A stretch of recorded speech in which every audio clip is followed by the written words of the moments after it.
Assalamualaikum warahmatullahi wabarakatuh. Misalkan riwayat dari keluarga Nabi, yaitu Abul Fadl Abbas, si kesatria tanpa tangannya. Abu Fadl Abbas adalah putra Imam Ali alaihi salam, sang purnama Bani Hashim. Dari rahimnya Ummul Bani. Abbas artinya singa yang membuat takut setiap orang yang menghadapinya. Ayahnya juga adalah singa Haidar yang membuat gentar setiap lawan-lawannya. Ia mendapatkan kemuliaan diasuh oleh 3 imam, yaitu Ali bin Abi Thalib, Al-Hasan dan Al-Husain. Sehingga ia tumbuh menjadi pemuda yang kuat fisiknya, tinggi akalnya dan bersih jiwanya. Imam Ali Zainal Abidin yang merupakan saksi Karbala ditutur tentang pamannya ini. Semoga Allah melimpahkan rahmatnya kepada pamanku Abbas yang telah mengorbankan hidupnya demi membela saudara yang sehingga kedua tangannya terkebas. Imam Ja'far Shadiq sangat memuji pengorbanan Abul Fadl Abbas. Pamanku Abbas bin Ali, kata Imam Ja'far Shadiq, memiliki penglihatan yang tajam dan iman yang menjulang.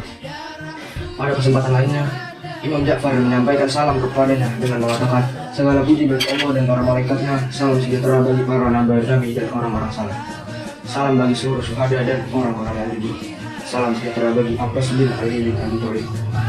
Abul Fadl Abbas sangat menghormati kakaknya Imam Husain alaihi salam. Suatu hal yang mengesankan, walaupun Imam Husain adalah saudaranya, tetapi Abul Fadl Abbas tak pernah memanggil Al-Husain dengan panggilan kakak. Ia selalu memanggil Al-Husain dengan sebutan Imam. Ia memang sangat bersyukur menjadi saudara segalanya Imam Husain alaihi salam. Tapi ia juga merasa dirinya tak layak disandingkan dengan Imam Husain alaihi salam. Konon ibunya Ummul Banin pernah mengingatkannya, wahai Abbas, engkau memang putranya Ali saudara Hasan dan Husain, tapi ingatlah engkau bukan putranya Sayyidah Fatimah. Ummul Banin menyadari bahwa dirinya bukanlah sebanding dengan Sayyidah Fatimah, walaupun punya kedudukan yang sama sebagai istrinya Imam Ali.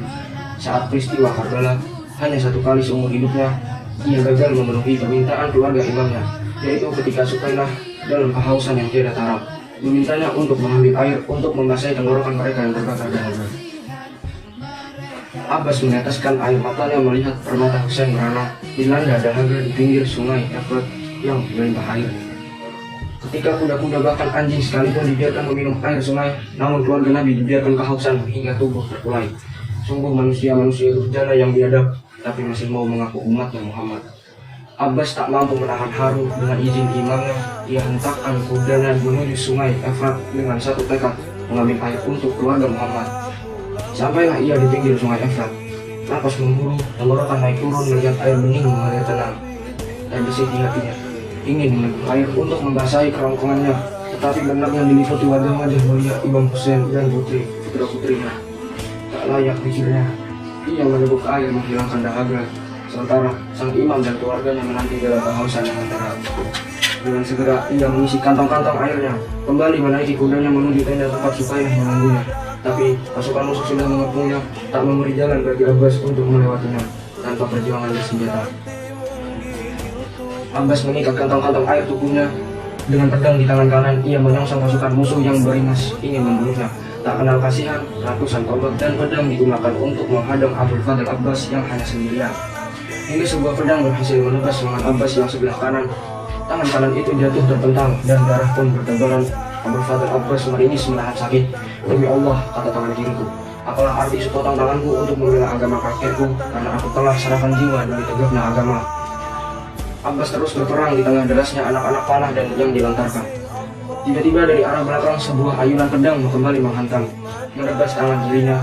Abbas mengerang, sakit menderas sekujur tubuhnya. Kegesitannya menghilang, keseimbangannya tak bisa dipertahankan.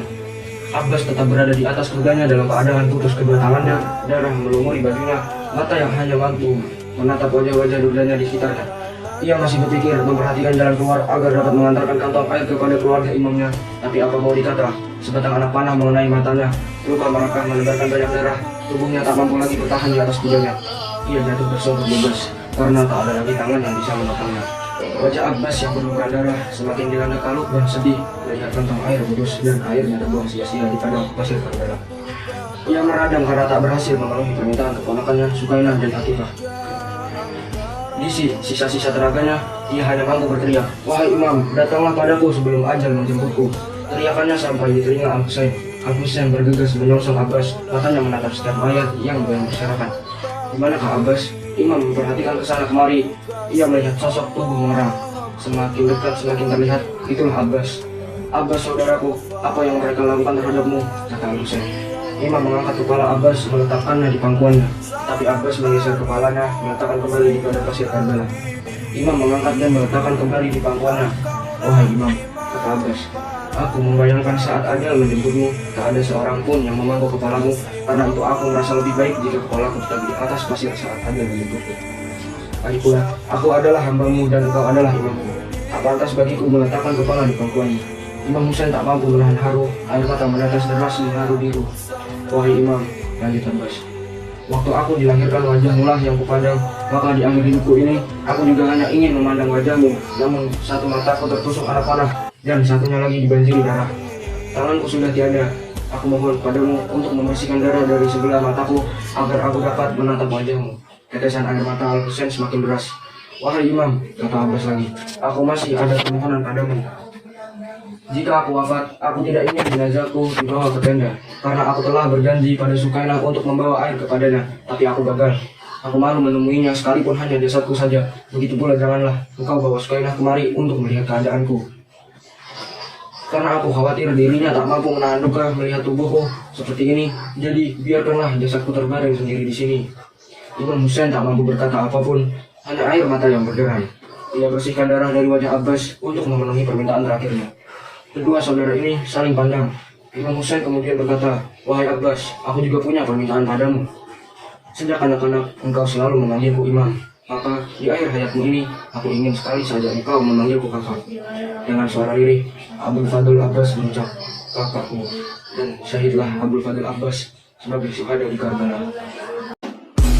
Jangan lupa like, subscribe, dan nyalakan lonceng notifikasinya untuk mendapatkan info-info terbaru dari Suara Atar.